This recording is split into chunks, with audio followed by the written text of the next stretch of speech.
I don't need a reason. You're fired." The words fell across the conference room like a blade, clean and final, leaving no room for appeal. CEO Evelyn Carter slid the termination document across the polished mahogany table, with a single, deliberate motion, her eyes never wavering from the man standing on the other side. The room held its breath. 12 senior executives sat frozen in their leather chairs, none daring to move, none willing to meet Daniel Brooks's gaze. He had arrived 12 minutes late to the most important client meeting of the quarter, and in Evelyn Carter's world, 12 minutes was not a delay, it was a declaration of disrespect. No one in that room knew that Daniel had spent the previous night in a hospital corridor, still dressed in his work clothes, sitting in a plastic chair with fluorescent light overhead, staring at a vending machine he couldn't afford to use. No one knew about the mounting debt he carried like a second skeleton beneath his skin, a debt born not from recklessness or greed, but from a single night 5 years ago when he made a choice that changed the course of his life entirely. No one knew about the little girl at home who made his coffee in the mornings, measuring the grounds with careful precision because that was what he had taught her. He reached for the document. His fingers did not tremble, and just as he prepared to turn and walk out of the building for the last time, the conference room doors burst open, and a woman rushed in with tears already cutting down her face. She looked at Daniel with wide, red-rimmed eyes, and then she looked at her sister, at Evelyn, with an expression that held something between grief and disbelief. "You can't fire him," she said, her voice barely holding together. "He's the one who saved my life 5 years ago." Carter Holdings occupied 4 floors of a glass tower in the financial district, and everyone who worked inside those walls understood, from the first day of orientation, that the building itself had a pulse steady, relentless, and entirely intolerant of irregularity. The company had been founded by Evelyn's father, Richard Carter, a self-made man who believed that discipline was the foundation of every empire worth building. He had passed that belief down to his elder daughter, like an inheritance more binding than any legal document, and Evelyn had absorbed it completely. By the time she was 28, she was running 2 divisions. By 32, she was the heir apparent.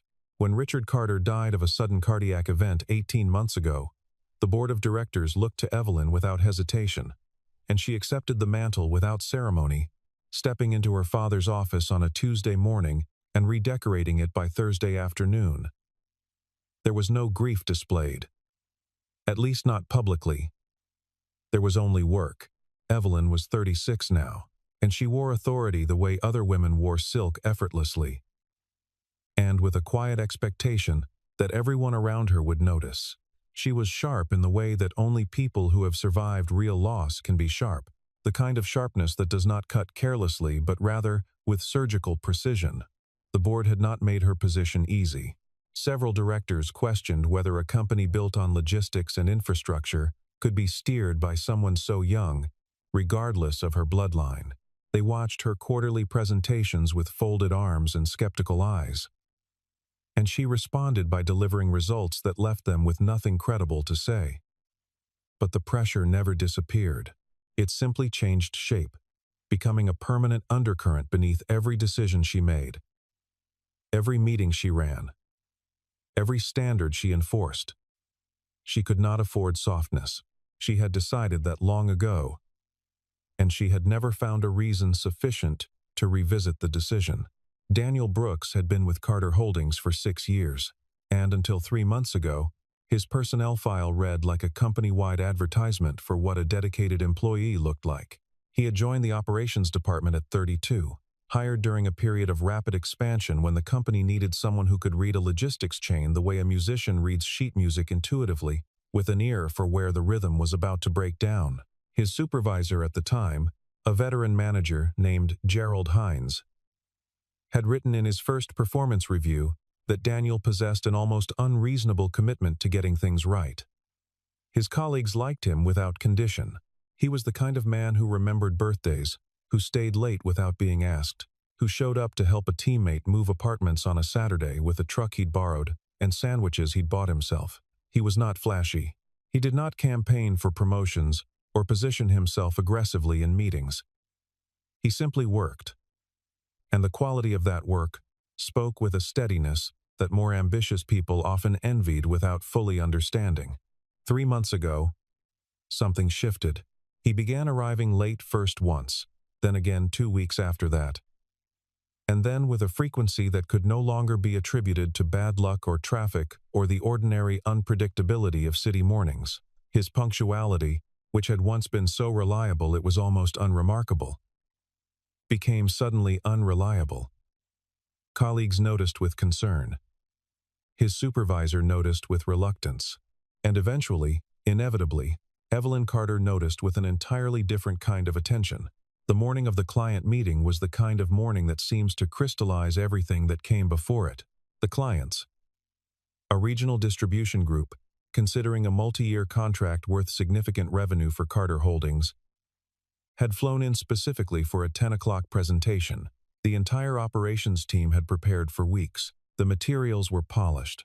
The projections were conservative but compelling, and the conference room had been arranged with the particular care that signals to a visitor that they are being taken seriously. Evelyn arrived at 9:15, reviewed the agenda, made 2 small corrections to the slide deck, and stationed herself at the head of the table by 9:45. At 10 o'clock, every seat was filled except one. At 10:12, Daniel walked through the door. He was not disheveled. His shirt was pressed, his jacket was clean, and his expression carried the particular composure of someone who has learned to keep their face still, even when their interior world is in motion. But he was 12 minutes late, and the client representatives had already begun exchanging the kind of glances that suggested their patience was being tested. Evelyn did not let him sit down. She looked at him from across the room, with a stillness that was more alarming than any raised voice. And she said, quietly and without a flicker of hesitation, "Mr. Brooks, we'll handle the rest of the meeting without you. Please wait outside." He waited. The meeting concluded, and when the clients had been escorted to the elevator and the room had emptied of everyone except the 2 of them and the company's head of human resources, Evelyn slid the termination document across the table and said the words that would echo through the building for days afterward. Daniel looked at the paper for a long moment. He did not offer an explanation. He did not tell her about the hospital, about the night he had spent in a plastic chair next to a woman who was not his mother but who had no one else. He did not mention the doctor's words from 2 hours before the meeting, the new diagnosis, the adjusted treatment plan, the number that had appeared on the billing estimate and made the fluorescent lights of the hospital corridor seem suddenly very far away. He did not say any of this, because he had never been someone who used his own suffering as leverage. He simply picked up the document, folded it once along its center crease, and placed it in the inside pocket of his jacket. Then he looked at Evelyn Carter with eyes that held no anger and said, "I understand. I accept your decision." He turned toward the door, and that was the moment it opened. Leaving Carter Holdings on a Wednesday afternoon felt, to Daniel, like walking out of a place where he had been speaking a language he was fluent in, and stepping into a street where no one shared that language anymore. His colleagues had heard the news by the time he returned to his desk to collect his personal items, a framed photograph of his daughter, a small succulent he'd been watering for 4 years, a notebook with a worn cover, and they gathered around him with the helpless solidarity of people who want to intervene but have no mechanism to do so. A woman named Patricia, who had worked alongside him for 5 years, held his hand briefly without saying anything, because she understood that there are moments when words are a lesser form of presence. A younger analyst named Marcus told him it wasn't right, said it loud enough that 2 supervisors nearby looked uncomfortable and said nothing. Daniel thanked them all with the same quiet steadiness he had always carried, told them to take care of each other, and walked to the elevator. He did not look back at the glass doors as they closed behind him. There was no point in looking back at something you cannot change. That had been one of the first things the last 5 years had taught him, and it was among the most useful. The hospital where he spent most of his evenings was a mid-sized facility about 4 miles from the apartment he shared with his daughter, Lily, who was 9 years old and understood, in the way that children who have grown up around hardship often do, that there were things her father carried that he did not talk about. She never asked too many questions. She made him coffee in the mornings with careful precision, measuring the grounds the way he had taught her, and she left it on the counter with a folded paper towel serving as a coaster, because they had lost the real ones in the last move. She also left, sometimes, small drawings beside the cup animals, mostly, or scenes from school that Daniel kept in a folder in the drawer of his nightstand, with the same seriousness that other people reserve for important documents. Daniel's evenings had been divided, for the past several months, between the hospital and whatever work he could bring home on his laptop. Operational analyses, contract reviews, the kind of detailed work that required concentration he often had to manufacture from a reservoir that felt perpetually low. The woman he visited was named Helen Marsh. She was 67 years old, and she had a soft way of speaking that reminded Daniel of autumn. Something about the unhurried cadence of it. The way she never seemed to be rushing toward a conclusion. She was not his family. She had not always been part of his life. But she was there now. And so was he. And the reason for that was a story that most people who knew Daniel had never been told. He kept a bracelet in the front pocket of his jacket. It was thin, woven from a material that had faded over time from something brighter to a pale, indeterminate color. And it had a small clasp that no longer worked perfectly, so he kept it looped loosely around 2 fingers when he held it rather than trying to wear it. He had found it on a rain-slicked bridge 5 years ago, lying in the debris field of a car accident that he had happened upon while driving home from a late shift. He had stopped, without fully deciding to stop, gotten out of his car in the rain, and moved toward the wreckage because there was a sound coming from inside the vehicle, not a loud sound, not a cry for help exactly, but something smaller and more frightening, the sound of someone trying to breathe in a space that was filling with smoke. He did not remember making a decision. He remembered the heat, and the way the metal of the door resisted him, and the moment when the person inside, a young woman, barely conscious, her seatbelt twisted around her in a way that made extraction complicated, finally came free. He remembered laying her on the wet pavement and stepping back just as the front of the car caught fully, the flame blooming outward with a sound like a held breath suddenly released. He had burns on his right forearm and a deep laceration across his lower back from a piece of metal he hadn't seen in the dark and the smoke. He had stayed long enough to be certain she was breathing. And then, before the ambulance arrived, he had gotten back into his own car and driven away. He had found the bracelet on the ground near where he had knelt, and he had kept it because putting it down felt wrong. He did not know whose it was. He thought about it sometimes, about whether it had belonged to her, about whether she had ever looked for it afterward. He told himself, it didn't matter. The bracelet served a different purpose now. It reminded him that the right thing and the easy thing were almost never the same thing. And that this gap had always been, to him, not a burden but simply the nature of living with intention. The new billing statement from the hospital arrived on the same day that Daniel carried his succulent out of Carter Holdings. He opened it at his kitchen table while Lily was at school, sitting with a cup of coffee that had gone cold, and the particular stillness of a man who has received news that requires recalibration rather than reaction. The number was not a surprise. Exactly. The doctors had warned him that Helen's treatment would intensify as her condition progressed, but seeing it printed on paper made it solid in a way that internal preparation cannot fully anticipate. He set the statement down, looked at the succulent on the windowsill, and thought about the practical arithmetic of his situation. He had savings. He had some, but losing his salary changed the geometry of everything considerably. And the math, no matter how he rearranged it, did not produce a comfortable outcome. He did not allow himself to spiral. He poured the cold coffee down the sink, made a fresh cup, and sat back down with a legal pad and a pen to begin working through the numbers the way he had always worked through problems, methodically, without self-pity, with the assumption that there was a path through if he was willing to look for it carefully enough. The succulent on the windowsill caught the afternoon light. Outside, the city moved on without him. Sophia Carter had spent 4 years living in various European cities, working as a consultant for an international humanitarian organization and living, by her own cheerful admission, with a level of informality that would have made her late father wince. She was 31, 5 years younger than Evelyn. And where her sister moved through the world With the precision of someone who has decided exactly what she wants from it and is actively acquiring it, Sophia moved with the open curiosity of someone who suspects the world has more to offer than she has yet imagined. She was warm in the way that people who have been genuinely changed by their experiences are warm not performatively, not strategically, but with an ease that made strangers feel immediately less like strangers.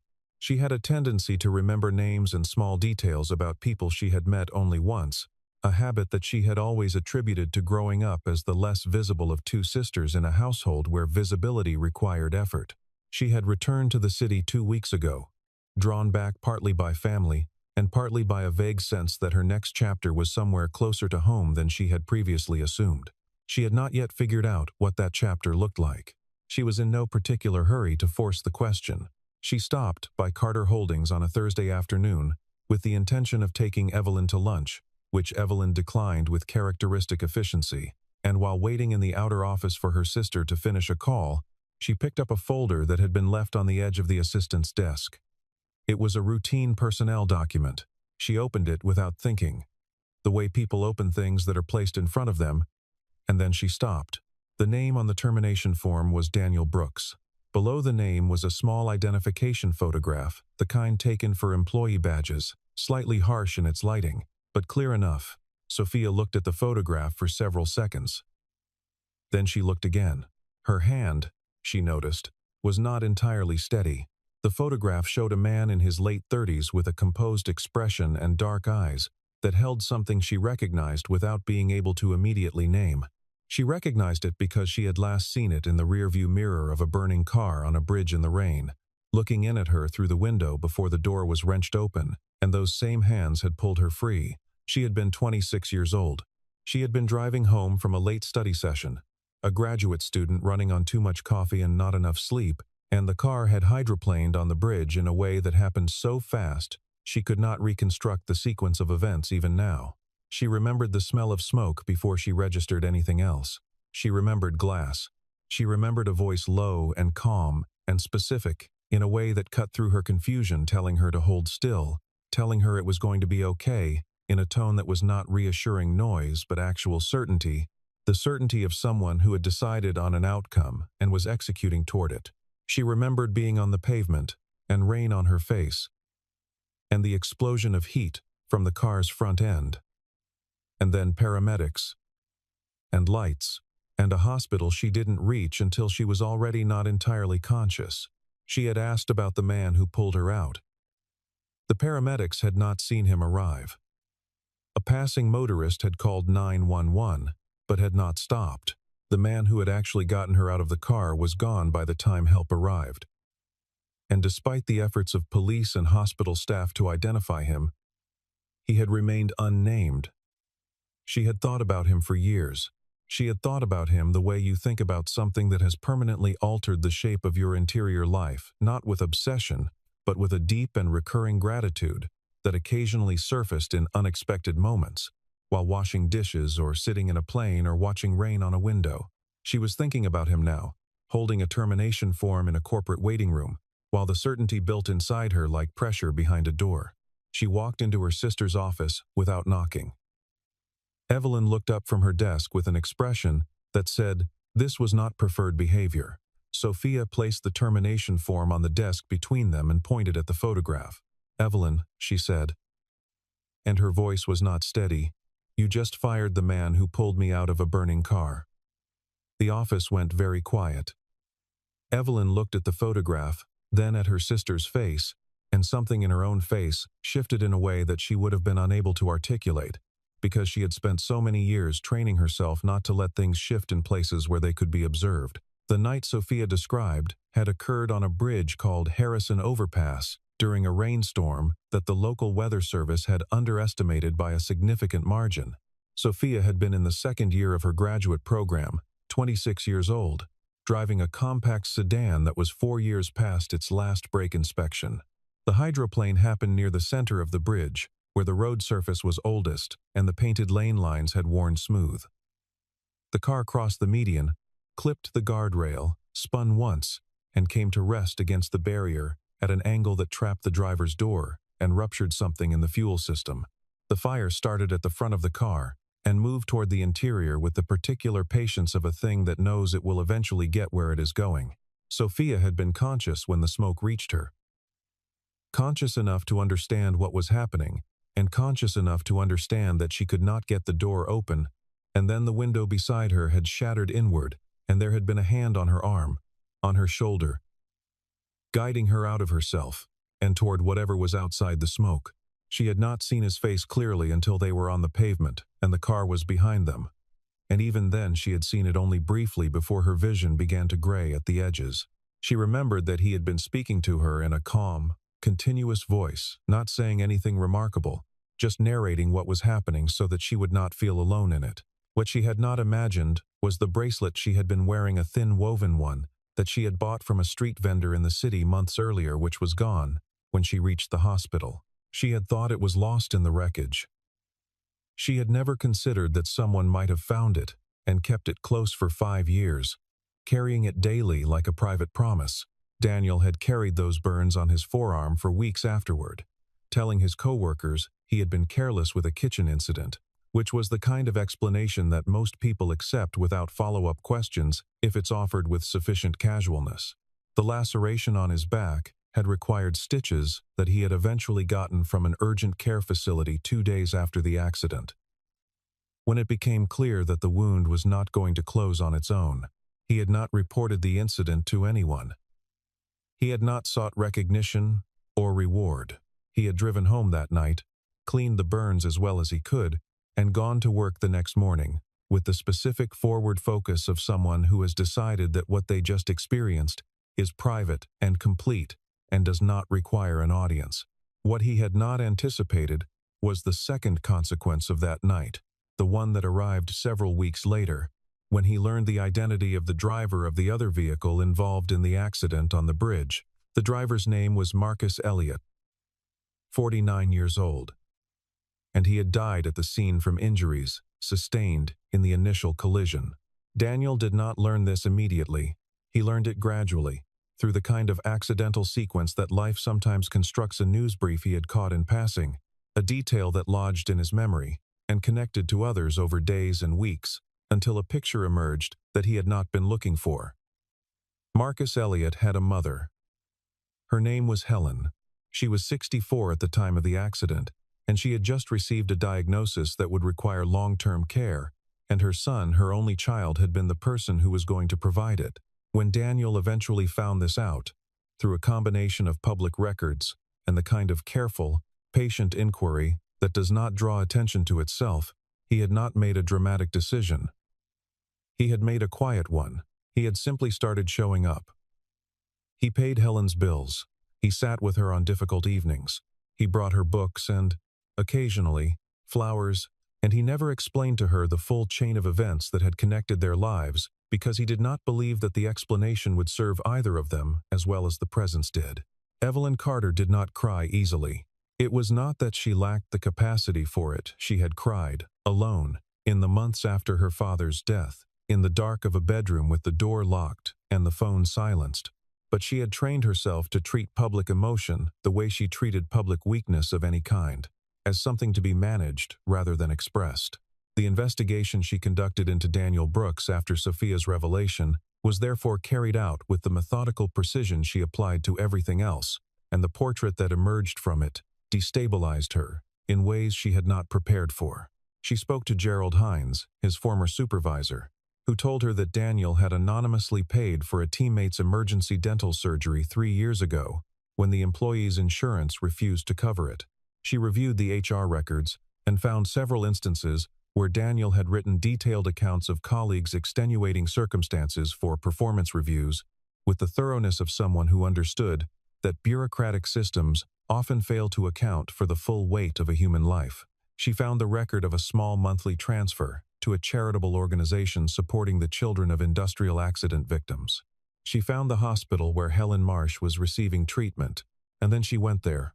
She arrived on a Tuesday evening, told the front desk she was inquiring about a patient, and was directed to a common area on the 3rd floor where visitors sometimes sat. She found Daniel in the corridor outside Helen's room, leaning against the wall with his arms folded and his eyes closed, not sleeping but resting in the particular way of someone who does not have the option of fully resting. He was wearing the same jacket he had worn the day she fired him. She almost turned around. She did not. She found a doctor instead, introduced herself, and asked questions that she did not fully know how to ask, because she had not, until very recently, thought of herself as someone who needed to understand another person's situation before acting on it. The doctor told her, with appropriate discretion, that the patient in room 312 had been receiving consistent support from a family friend who had arranged her care plan and was managing the financial components personally, and that without this support the patient's trajectory would have looked considerably less stable. Evelyn thanked him and walked back to the corridor. Daniel was no longer there. His jacket was gone. The door to room 312 was slightly ajar, and through the gap she could hear a low, even voice reading aloud, something simple and unhurried, a voice she recognized with an abruptness that stopped her mid-step. She stood in the corridor and listened, and did not move for a long time. She sat in her car in the hospital parking lot for a long time afterward. The engine was off. The windows fogged slightly in the November air. She thought about the morning she had slid that termination document across the table. The satisfaction she had felt, she had to be honest with herself about this. The small, cold satisfaction of consequences being applied with precision, and she set that satisfaction now against everything she had learned in the past week, and the comparison was not comfortable.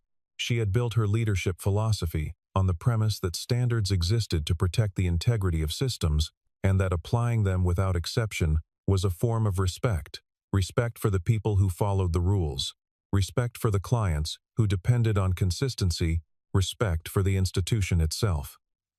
This was not wrong, exactly. But it was incomplete, in the way that most things we believe in, without questioning, eventually reveal themselves to be incomplete. She had looked at Daniel Brooks and seen a data point in a pattern of tardiness. And she had not looked further. And a man who had spent years quietly doing the right things, difficult, invisible, costly things that no one had asked him to do and no one had praised him for doing, had paid for her in curiosity with his livelihood. She pressed her forehead briefly against the steering wheel. Outside, the parking lot was quiet. She drove home in a way that felt different from the way she usually drove, slower, with a peripheral awareness of the world outside the car that she did not usually allow herself. She went to his apartment. His address was in the personnel file, which she was aware was an unusual use of that file. She stood outside the door for a moment before knocking. Daniel opened it and looked at her with an expression she could not immediately categorize. Not hostile, not warm, simply attentive, the expression of someone who has learned to assess situations before committing to a reaction. She told him she wanted to talk. He told her, politely and without anger, that he didn't think there was much to talk about. She asked if she could try anyway. He considered this, and then he stepped back from the door, which she understood was not the same as an invitation but was at least a form of permission. She sat at his kitchen table. There was a succulent on the windowsill, recently transplanted into a larger pot. She recognized it from his desk. Lily came through the living room at some point, looked at Evelyn with the unfiltered assessment of a 9-year-old, said nothing, and disappeared again. Daniel made coffee. Neither of them spoke for a moment after he set the cups down. Then Evelyn said the thing that she had been composing and discarding and recomposing for days. The thing that her natural fluency with authority and precision had made surprisingly difficult to produce in its honest form. I was wrong. 3 words. She did not augment them with caveats or context or professional framing. She simply said them and then waited. Daniel looked at his coffee cup. He did not say it was fine. He did not reassure her or offer her the release of easy forgiveness. He said quietly, "I appreciate that." And then he said he needed time, and that he was managing a lot right now, and that he wished her well with the company. She left feeling something she had not expected to feel, not absolution, because she had not been offered it, but something directional, like the first bearing taken after being lost. The crisis at Carter Holdings arrived on a Monday morning.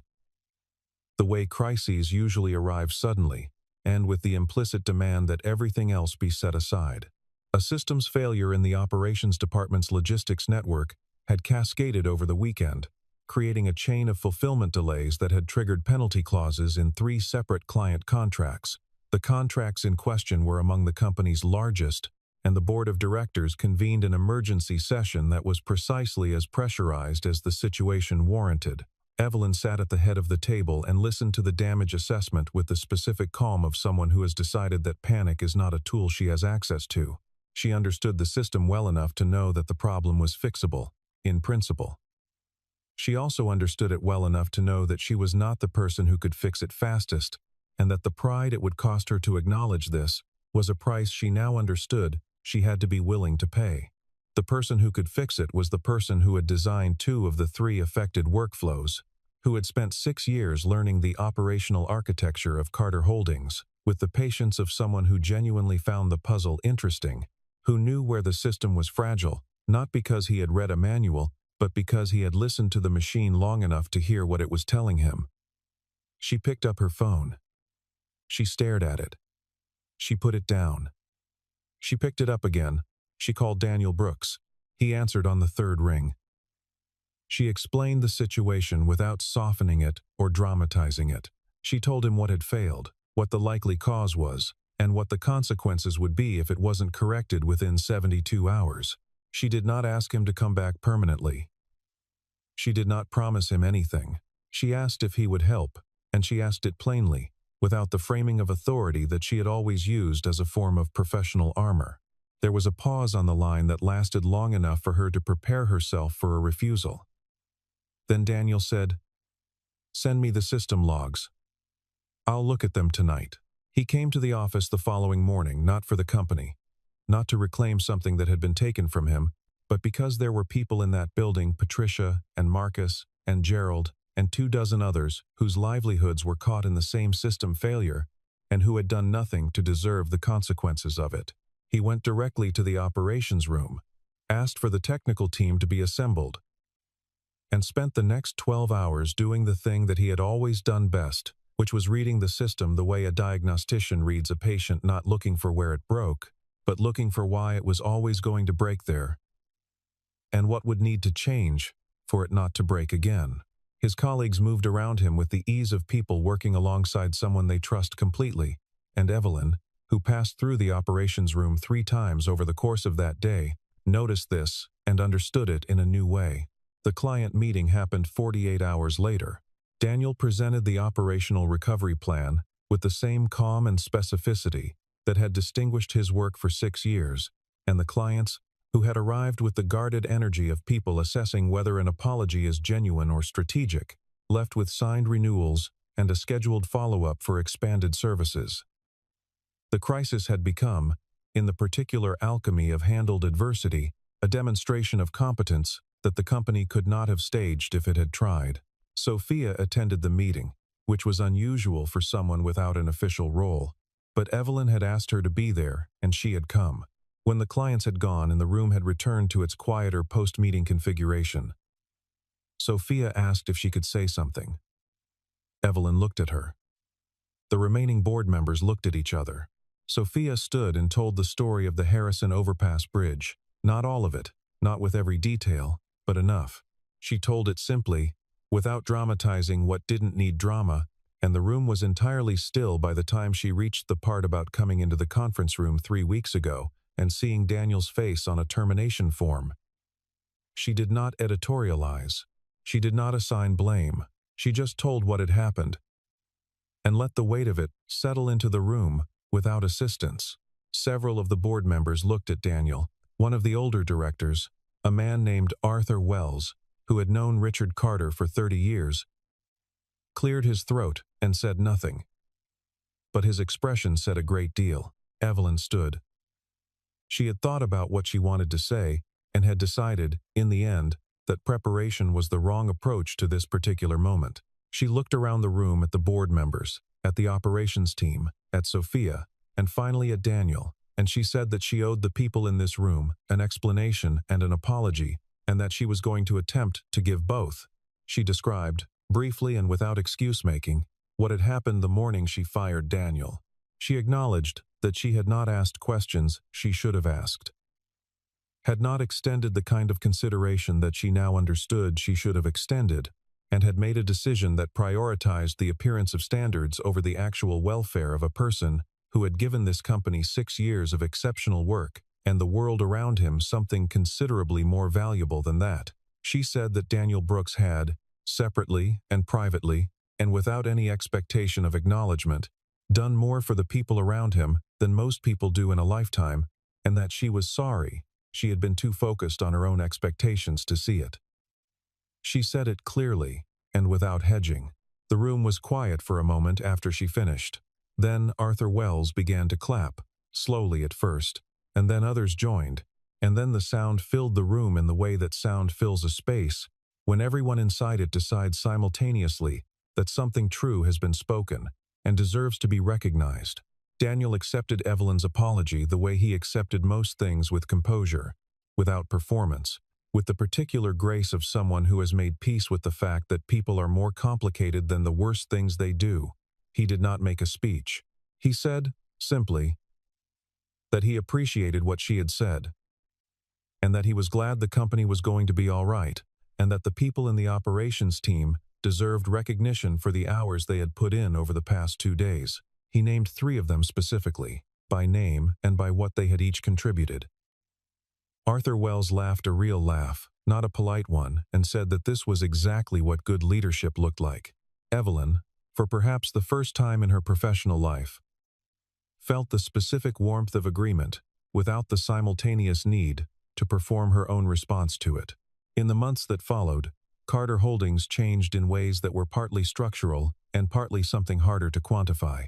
Evelyn reorganized the operations department with input from the team rather than imposing the reorganization from above, which produced a structure that was both more efficient and more resilient because the people who worked within it understood why it had been designed the way it had. She created a formal employee support program, counseling resources, emergency financial assistance, flexible scheduling protocols that was built around the recognition that the people inside an organization have lives that extend beyond the organization, and that this is not a complication to be managed, but a reality to be accommodated.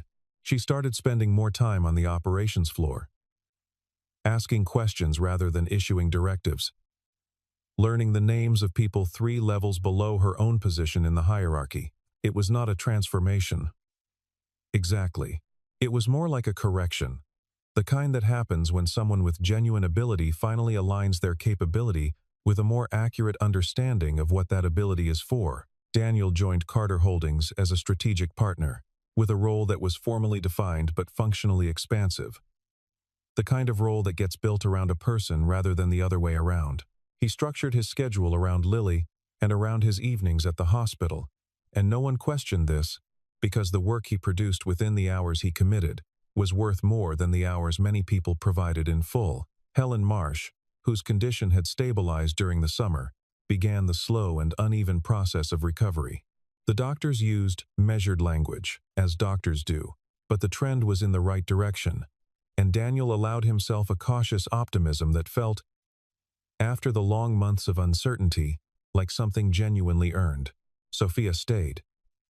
She had returned from Europe without a plan, and somewhere between the hospital visit and the board meeting and the long conversations with her sister that had begun to feel, for the first time in years, genuinely open, she had found the outline of one. She took a consulting role with a nonprofit that partnered with Carter Holdings on community development initiatives, which gave her proximity to the work without the corporate structure that had never suited her temperament. She and Daniel developed the easy, understated friendship of 2 people who share a history they did not choose and have each decided that this particular form of connection is worth honoring. She occasionally joined him at the hospital in the evenings, and Helen, who had a way of reading people with uncanny accuracy, told Daniel once that she liked his friend, that she had kind eyes. Daniel had agreed, and smiled in a way that he didn't always, and Helen had noted the smile without commenting on it, because she was perceptive enough to know when to let something be. Almost a year after the morning of the termination document, Evelyn asked Daniel to meet her at the building where Carter Holdings had held its annual company luncheon for as long as anyone could remember, a function hall 3 blocks from the office, with a rooftop terrace that her father had always booked for the occasion. It was late afternoon, and the city was doing the thing it does in autumn, when the light goes low and the air carries just enough chill to make you aware of your own warmth. She was standing at the edge of the terrace when he arrived, looking out at the skyline with her hands clasped in front of her, and she turned when she heard him, and something in her face opened slightly in a way that was uncharacteristic and therefore precise. She said she had been trying for several days to figure out exactly what she wanted to say, and that she had finally concluded that trying to figure it out in advance was the problem. She said that she had spent most of her adult life leading by a set of principles she had inherited from her father, and that most of those principles were sound, and that she did not regret the person she had become because of them, but that something had been missing, something that she had not even known how to identify, until it was shown to her by someone who embodied it without trying. She said that she had mistaken efficiency for wisdom, and standards for judgment, and that those were not the same thing, and that she understood this now, in a way she was not sure she could have understood it before the year they had just come through. She paused. The city held its light.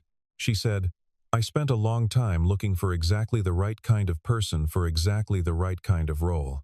She looked at him directly, with the same directness she had always had, and which now carried something warmer underneath it. "I think what I actually needed was someone who doesn't think about themselves that way at all. Someone who just shows up and does what needs to be done, without asking whether he'll be recognized for it." She looked at him. "I needed you."